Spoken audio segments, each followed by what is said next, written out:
Here's how to Piano House.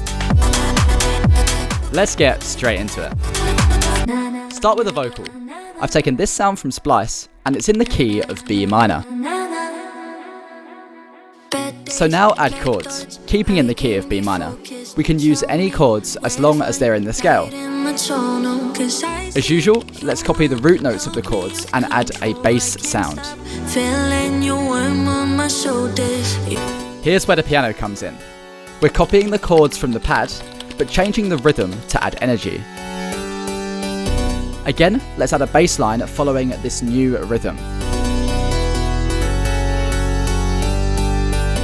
And this is optional, but I've added a stuttered vocal effect to sit on top of the chords. Drums. Nothing crazy here, just a standard house drum pattern. A kick every beat, an offbeat open hat, and a clap every other beat. For the structure of the track, we can use EQs to fade in the piano elements, to take the track from sounding dark to sounding bright. Also, use build-up loops to emphasise our transitions from verse to hook.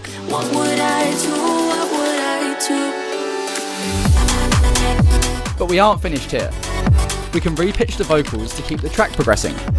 Let's add some vocal chops at the end of this section to switch this up, along with a snare roll and transition effects. And that's how you piano house. The full track Without You is available on all platforms using the link in the description of this video. Thanks for watching and make sure to like and subscribe for more.